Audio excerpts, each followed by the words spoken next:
algunos de los ancianos nos pusieron en contacto con algunos. Los señores Trenchard conocían muy bien la obra entre estudiantes en Inglaterra y por lo tanto enseguida entendieron cuál era nuestro propósito en la universidad y nos dieron la diestra de comunión en aquel entonces lejano. Y a través de ellos pudimos ponernos en contacto con algunos estudiantes y empezar un pequeño testimonio. En aquel entonces fue muy duro, no podías entrar en la ciudad universitaria sin carnet de estudiante y los grises, algunos de vosotros os acordaréis de los grises. Los que no sabéis lo que son, preguntad a vuestros padres después. Los grises estaban allí controlando todo. Varias veces tuvimos que huir corriendo con grises cargando a caballo detrás de nosotros. Bueno, no expresamente detrás de nosotros, detrás de todos los estudiantes, porque coincidimos con la época de las barricadas y por supuesto, oficialmente no se podía hacer ninguna clase de evangelización en aquel entonces. Así que hicimos lo que pudimos, y lo que pudimos fue sentarnos a tomar un café con leche y un donut de chocolate. Los donuts de chocolate del bar de letras de la Universidad Complutense en los años 60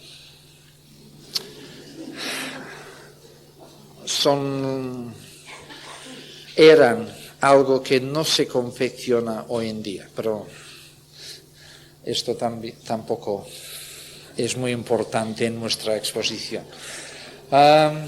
Y entonces abríamos nuestras Biblias y éramos quizás 4 alrededor de una mesa, y en medio del humo del tabaco, el ruido infernal de 50 estudiantes gritando a la vez, hacíamos un estudio bíblico. Venían los estudiantes y decían: ¿qué hacéis? Pues estamos estudiando la Biblia. Aquí hay una silla, siéntate y verás.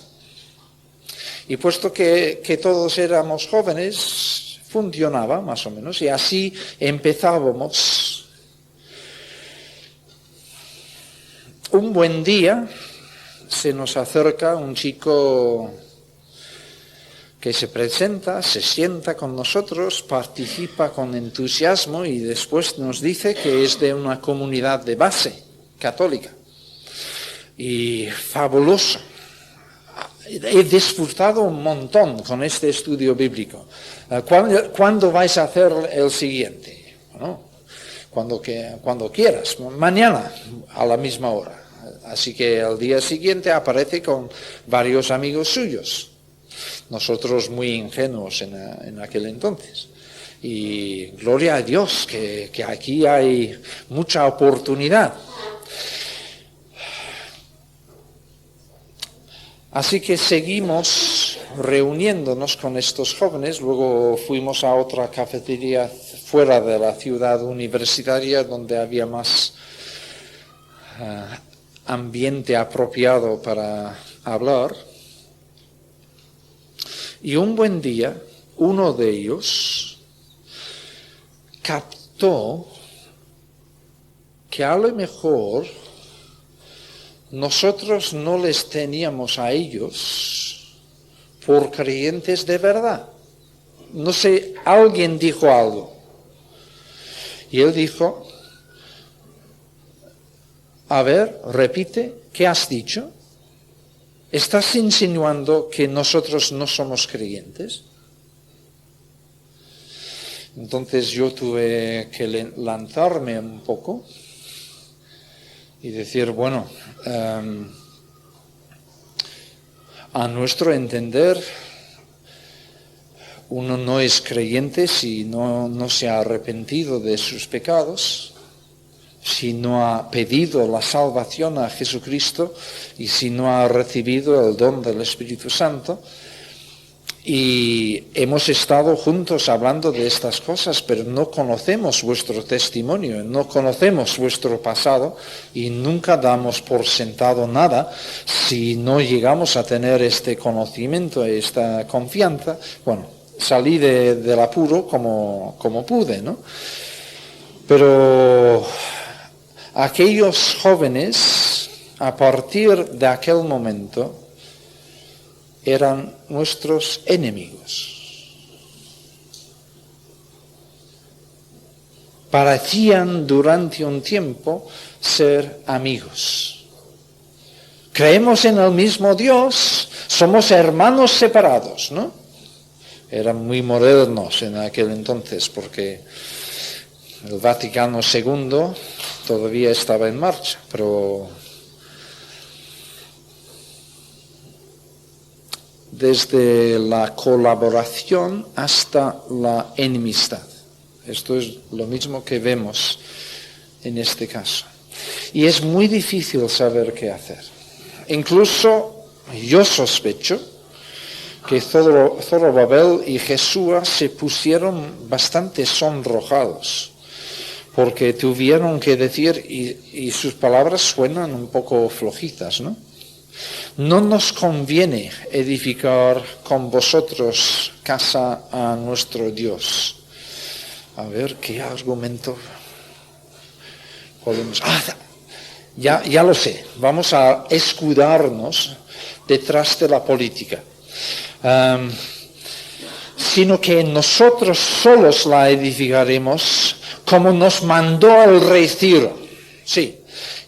No podemos colaborar porque Ciro nos mandó a nosotros edificar el templo. Bueno, con esta excusa pudieron evitar la colaboración, pero no sé, a lo mejor vuestra lectura del texto es diferente, pero yo sospecho que tenían que luchar por encontrar razones satisfactorias para explicar a estos samaritanos por qué no iban a colaborar juntos. Pero enseguida, a causa de lo que perciben como un desprecio, los samaritanos se vuelven en enemigos de los judíos hasta tiempos de Cristo. Segunda táctica, la intimidación. El pueblo de la tierra intimidó al pueblo de Judá y lo atemorizó para que no edificara. Leímos una frase en el capítulo 3 que decía que los judíos ya vivían en sus ciudades. No debemos pensar que todos los que volvieron del cautiverio fueron a residir en Jerusalén. De hecho, si repasamos la lista de nombres de familias,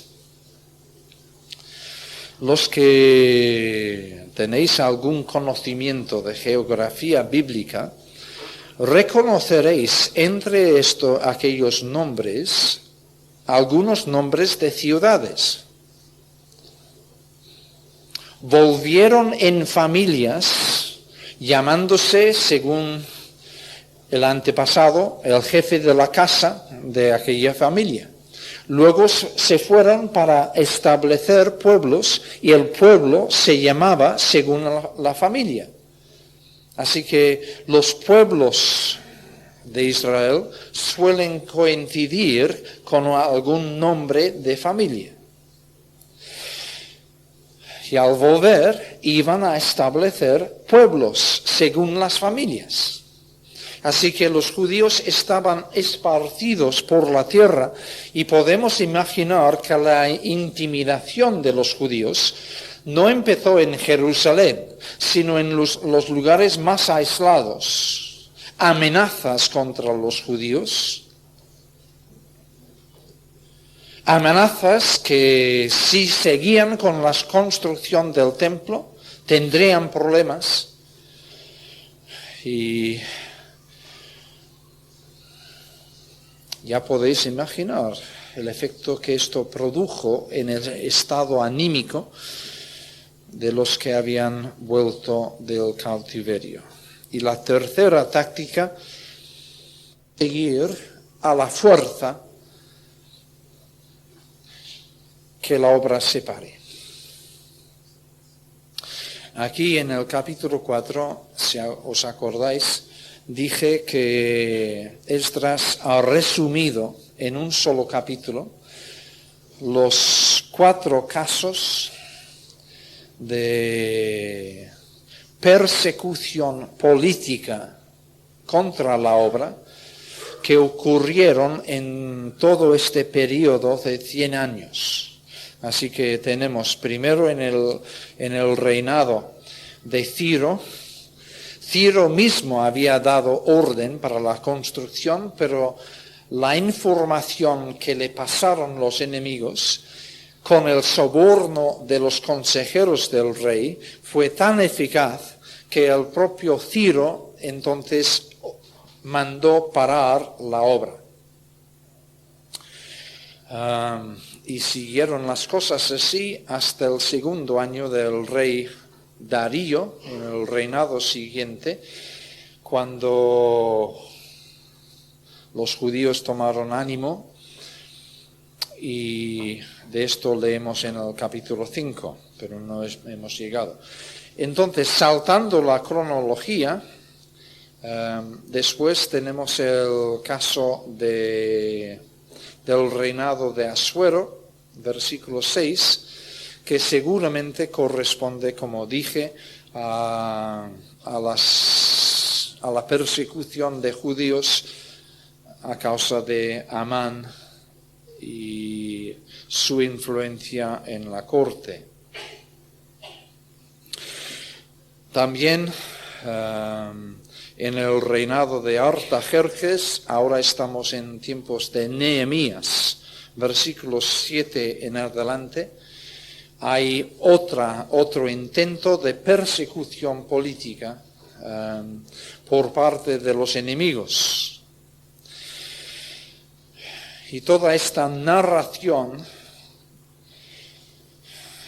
sigue hasta el versículo 23, pero en el versículo 24 se acaba el paréntesis y volvemos al momento en que estamos, el momento de la construcción del templo. Y dice el texto, y es muy triste, entonces cesó la obra de la casa de Dios que estaba en Jerusalén y quedó suspendida hasta el año segundo del reinado de Darío, rey de Persia. Intervienen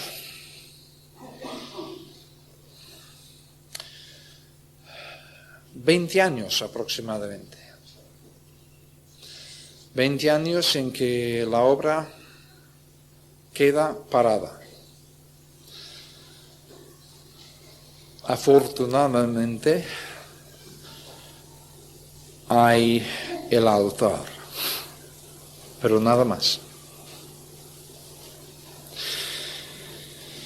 Mientras tanto, esto ya lo hemos comentado, el pueblo se dedica a construir sus propias casas, a prosperar, a entregarse a un materialismo que no daba muy buenos resultados, al menos en los últimos años. Ageo profetiza diciendo que os esforzáis en vano, las cosechas están fallando, las cosas no van bien, porque os estáis afanando por bienes materiales cuando vuestra preocupación tendría que ser el templo de Dios. Profetizaron, esto es el 5.1, profetizaron Ageo y Zacarías, hijo de Ido, ambos profetas, a los judíos que estaban en Judá y en Jerusalén en el nombre del Dios de Israel que estaba sobre ellos. Y podemos insertar aquí una lectura de aquellas profecías.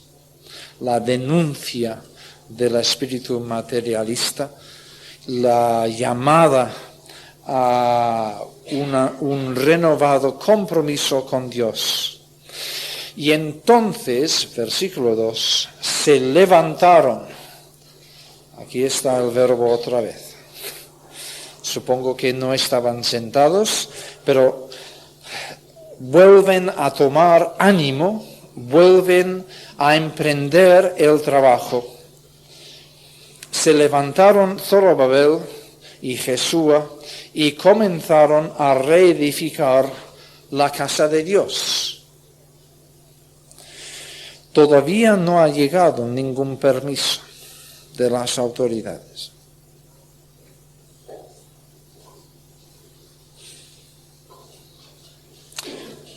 ¿Esto cómo se conjuga?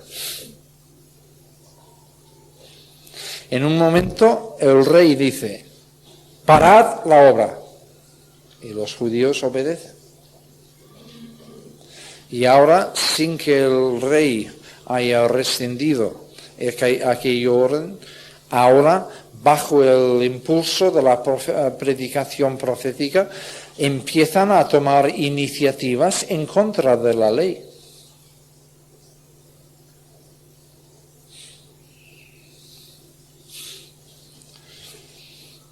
Somos llamados, hermanos, como bien sabéis, a obedecer a las autoridades.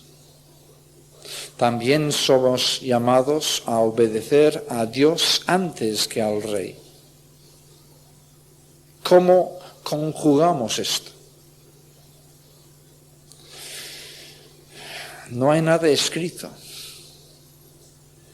Y hay momentos determinados que necesitamos discernimiento,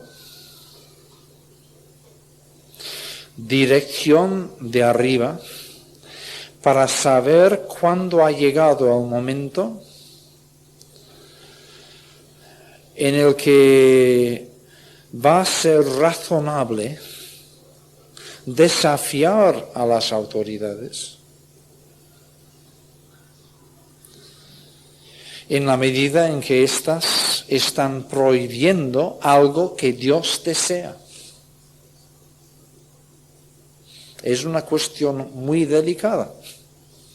Y pienso yo que no hay nada escrito para hacernos comprender exactamente cuando un momento es idóneo para acatar la prohibición del rey y otro momento es propicio para empezar a actuar en contra de las instrucciones del rey.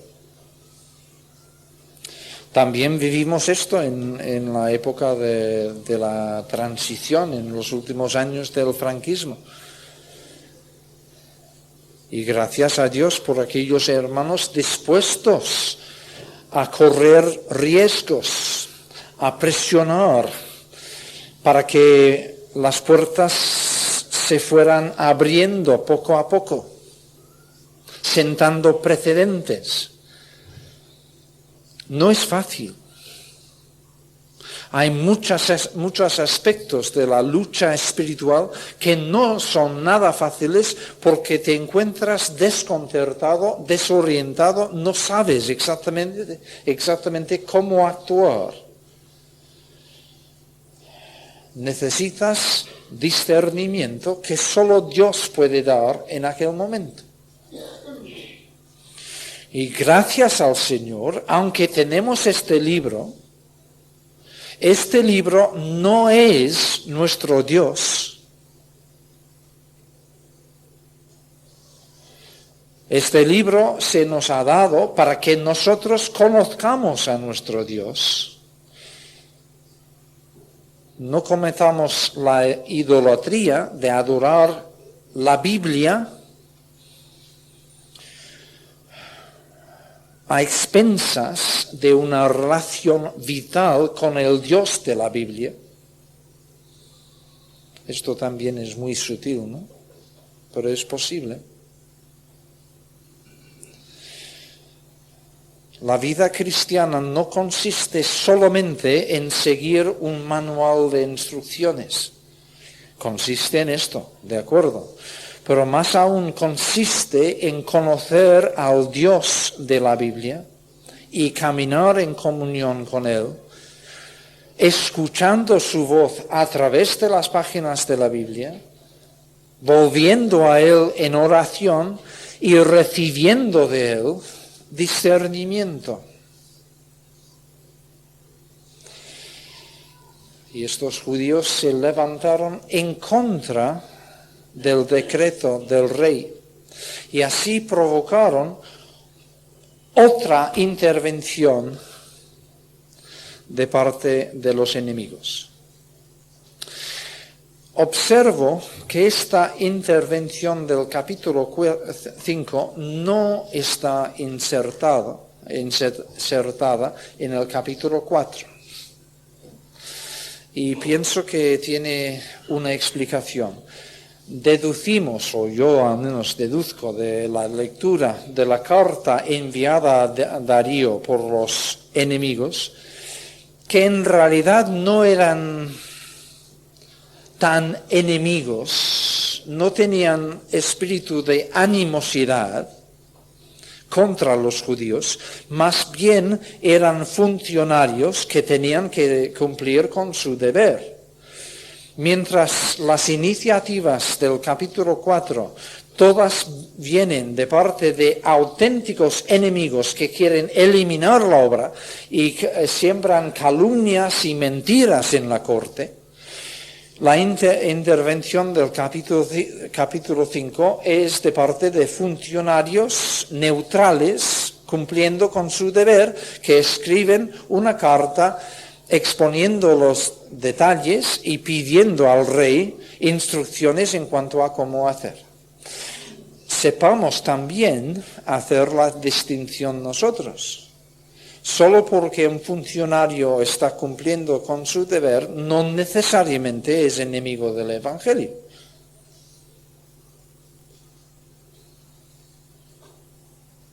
Necesitamos sabiduría incluso para discernir estas cosas. Y saltamos todo este capítulo, que es muy rico en cosas interesantes, tanto para el creyente como para el historiador. Curiosamente, Esdras pasa de escribir en hebreo a escribir en arameo, desde el momento en que empieza a citar documentos oficiales en el capítulo 4, hasta acabar con todo lo oficial en el capítulo 6. Hay toda una sección de este libro escrito en otra lengua. Los que vivimos en Cataluña podemos entender esto, que es posible estar escribiendo en castellano y entonces al citar un documento en catalán empiezas en catalán y sigues en catalán, aunque haya acabado el documento, hasta acabar con esta sección del libro y luego vuelves otra vez al castellano. En aquel entonces el hebreo y el arameo eran dos lenguas similares, pero el arameo era la lengua franca de toda la zona y todos los documentos oficiales de Babilonia se escribían en arameo. Por esto Esdras emplea arameo. Y en muy resumidas cuentas, al final del capítulo 6 leemos acerca de cómo finalmente,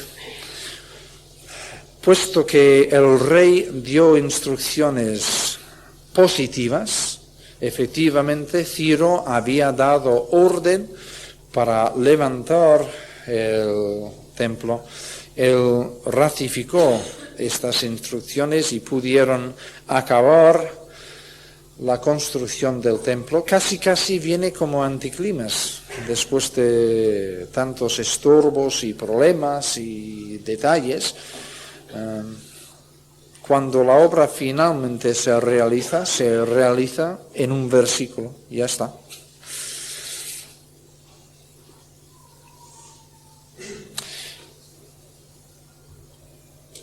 Y esta sección del libro concluye con celebraciones. En los versículos 16 a 18 del capítulo 6, la dedicación formal, y después en los versículos 19 a 22, la celebración de la Pascua. Por primera vez en ¿cuántos años? 70, 80, no lo sé. Y es aquí, al comenzar la descripción de la celebración de la Pascua, en el versículo 19, que el texto vuelve al hebreo. Notemos bien el contenido del versículo 21 porque va a ser muy importante para nuestra meditación de mañana.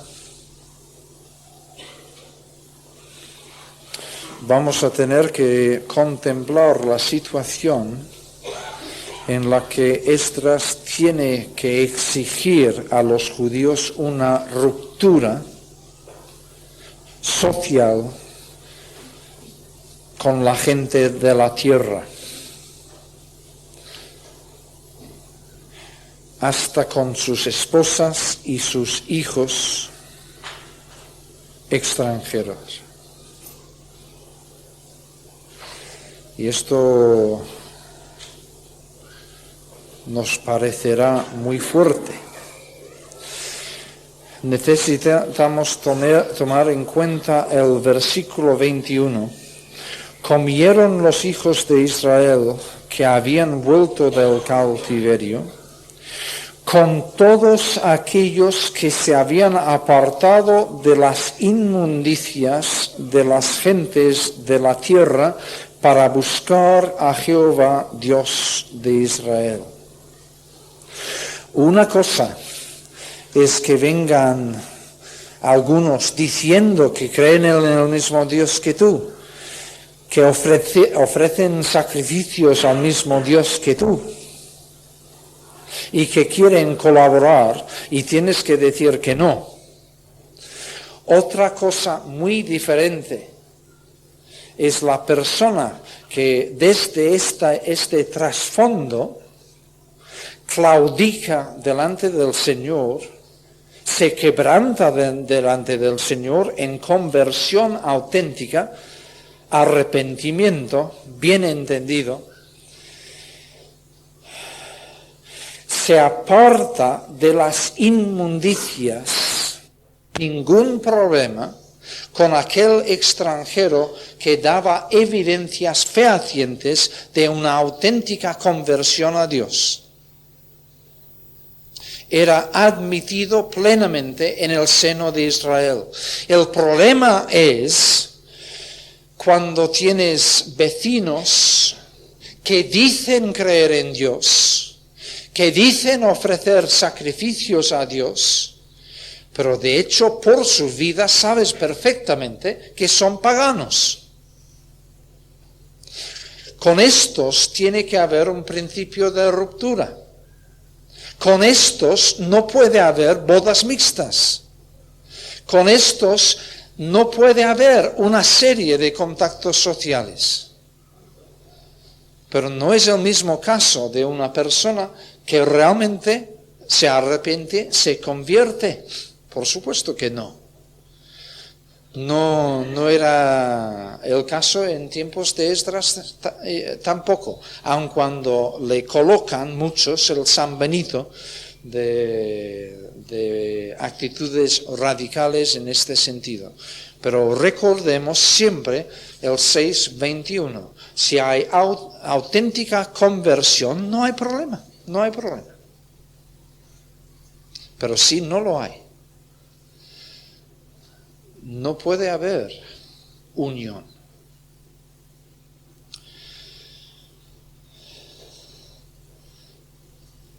Un último detalle, ya acabo arrepentido en cilicio delante de vosotros. Y versículo 22, y celebraron con regocijo. ¿Podéis imaginarlo? Después de tantos años. Tú celebraste la mesa del Señor el domingo pasado y por lo tanto pasado mañana bueno, lo harás otra vez. Pero si hubiesen pasado 70 años de prohibición, imaginad la emoción de celebrar la mesa del Señor otra vez.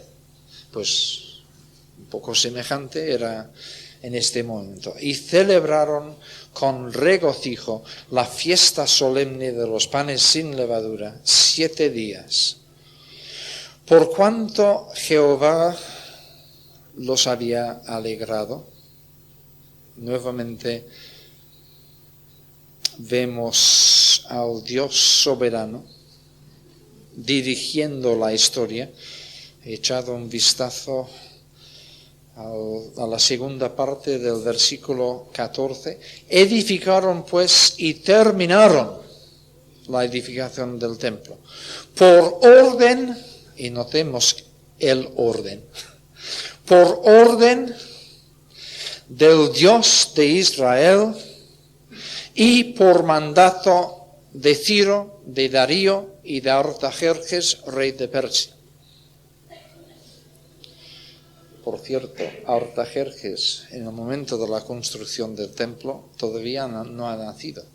Bueno, posiblemente haya nacido, pero no ha aparecido en el escenario. Pero seguramente Esdras incluye su nombre aquí, porque estos son los 3 reyes gracias a los cuales vuelve a haber templo y sistema levítico.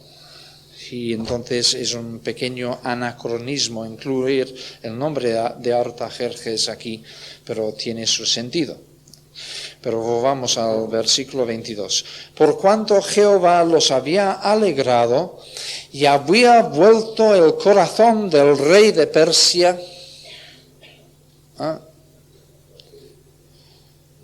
dice el rey de Asiria.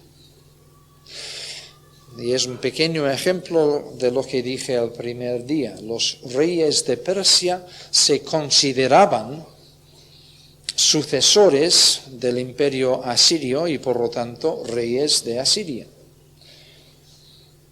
¿Por qué le llama Esdras rey de Asiria aquí cuando siempre le ha llamado rey de Persia? Bueno, quizás porque Esdras ve en este momento que se está cerrando un ciclo histórico. Todo el episodio, el triste, trágico episodio del cautiverio babilónico, empezó cuando el rey de Asiria luchó contra el reino del norte, tomó Samaria y llevó cautivas las 10 tribus del norte. Desde entonces ha habido un terrible episodio de sufrimiento, de aflicción en el pueblo de Dios. Y ahora ha venido otra vez el regocijo por cuanto Jehová había vuelto el corazón del rey de Asiria hacia los judíos para fortalecer sus manos en la obra de la casa de Dios, del Dios de Israel. Sí, hermanos, hay un Dios en los cielos que muda los tiempos, que levanta a reyes, que hace cambiar de idea a los reyes. Él es el Dios. Qué alivio, ¿no? Qué alivio que este Dios está también velando por nosotros. A veces su mano aprieta, a veces su mano es dura cuando su pueblo es infiel. Pero a la larga veremos cómo la mano de Dios hace prosperar su obra. El templo se va a completar. Estamos en medio. A lo mejor en nuestro rincón el trabajo es un poco paralizado, yo no lo sé. Pero sea como sea, el templo se va a construir en la misericordia de Dios. Porque he aquí el varón